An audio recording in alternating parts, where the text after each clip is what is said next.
1992年，马来西亚霹雳安顺市发生了一桩令人发指的惨案，一名16岁少女惨遭侵害后被碎尸抛河，而凶手竟是女孩父亲相交多年的好友。这场悲剧的根源竟是凶手对少女扭曲畸形的爱恋。今天我们来讲马来西亚安顺少女碎尸案。1992年2月29日上午9点，一名造船厂工人路过霹雳河畔时，发现了一个与周围环境格格不入的浅灰色不明物体。他本以为是工友遗落的零件，上前查看后却魂飞魄散，那竟是一截人体肢体。工人立刻报警，警方迅速赶赴现场，初步勘查确认，这节肢体是女性的臀部至膝盖部位，且没有穿着衣物。警方随即在案发现场周边展开地毯式搜索。在100米外的石堆旁，一股浓烈的腐臭味扑面而来。循着气味搜寻，警方找到了一具只有腰部以上的残躯。由于长期浸泡在水中，死者面部高度浮肿，无法辨认，但能看出是一名女性。她身穿青色 T 恤，双手被截断不知所踪，腹部被残忍剖开，内脏全部溢出。现场的惨状让不少警员当场呕吐。就在警方勘查时，一阵撕心裂肺的哭喊声传来，一名浑身发抖、面容憔悴的中年男人死死盯着残躯，哭得几乎晕厥。平复情绪后，男人向警方透露，他名叫谢养义，16岁的女儿谢文金2天前失踪，失踪前穿的正是一件青色上衣。他听闻霹雳河畔发现女尸，心中不安赶来查看，没想到一眼就认出这具残躯正是自己失踪的女儿。为了尽快打捞完整遗体，警方号召附近村民协助，可面对腐臭的人体组织，村民们纷纷后退。这时，一名自称张振顺的村民自告奋勇站了出来，不仅帮忙打捞碎块装进塑封袋，还主动抱起上半截遗体放入警车。张振顺的热心让警方心生疑惑，如此血腥恶臭的场面，连办案多年的警员都难以忍受，一个普通村民怎会毫无惧色？但碍于打捞任务紧迫，警方暂时没有对他展开调查。经过1天1夜的打捞，警方未能找到更多遗体碎块。另一边，法医检测结果显示，现场发现的人体组织均属于同一人，且 DNA 与谢文金高度吻合，确认死者就是谢文金。法医还证实，谢文金生前遭受过侵犯，死因是被人勒毙。得知真相的谢养义和儿子悲痛欲绝，哭求警方务必抓住凶手。警方在调查谢文金的社会关系时，再次注意到了张振顺。原来张振顺是谢养义多年的好友，两人既是邻居又是工友。张振顺平时对谢文金兄妹更是视如己出。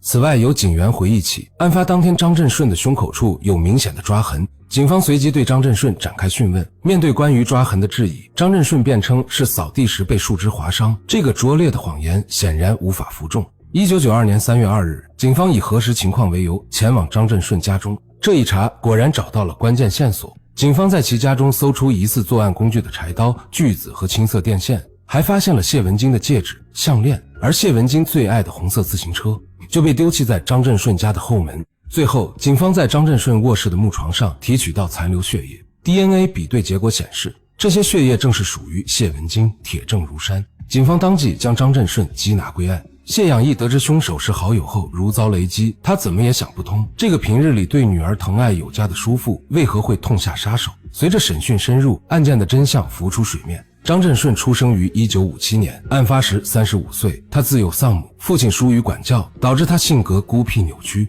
成年后，张振顺沉迷酒精和迷幻剂，还因偷窥骚扰女性，被邻居私下称为变态顺。30多岁仍未成家。认识谢养义后，张振顺灰暗的人生多了一丝光亮。他经常去谢家做客，带零食玩具哄谢文金兄妹开心，渐渐赢得了谢家人的信任。然而，这份叔侄情早已在张振顺心中变质，他对正值豆蔻年华的谢文金产生了畸形的爱慕，还曾偷偷给谢文金写情书。收到情书的谢文金又怕又慌，他不敢告诉父亲，只能向好友倾诉，称自己只把张振顺当叔父。在好友的建议下，谢文金以学业繁重为由刻意疏远张振顺，却没想到这一举动彻底激怒了他。1992年2月27日，谢文金受父亲嘱托前往张振顺家取彩票票据。毫无防备的他没有察觉到张振顺早已布下了陷阱。张振顺先是用掺有迷幻剂的水迷晕了自己的老父亲，随后又递给谢文金一杯同样加了药的水。谢文金喝下后很快昏睡过去，张振顺趁机将他拖进卧室实施侵犯。谢文金醒来后发现自己遭人侵害，哭喊着要报警并拼命挣扎，慌乱中抓伤了张振顺的胸口。张振顺担心事情败露，死死按住谢文金，用手掐住她的脖子，见她还有气息，又找来青色电线将她勒死。事后，张振顺将谢文金的遗体藏在床底，等到深夜无人时，他用柴刀和锯子将遗体肢解成8块，分批抛入离家不远的霹雳河。他本以为河水能将遗体冲得无影无踪，却没想到部分碎块被冲到岸边，最终暴露。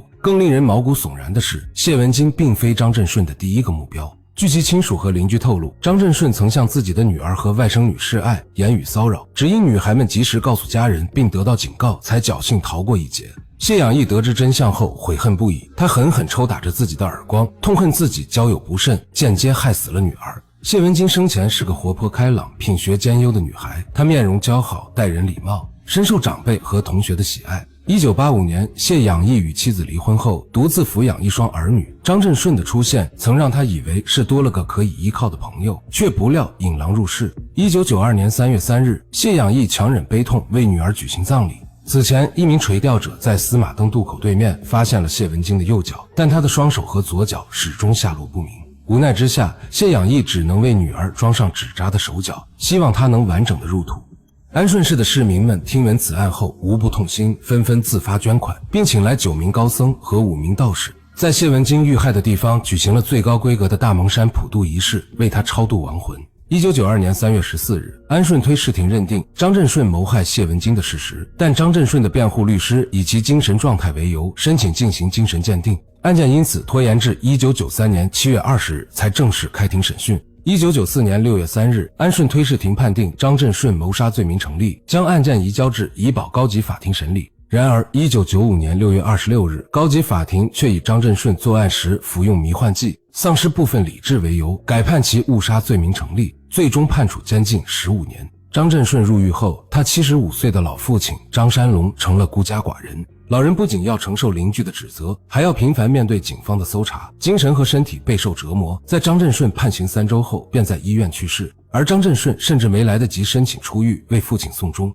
入狱后的张振顺仿佛幡然醒悟，他皈依佛教，每日打坐诵经，吃斋念佛，试图以此赎罪，还向监狱义工辩称是药物刺激让他丧失了人性，才犯下如此滔天罪行。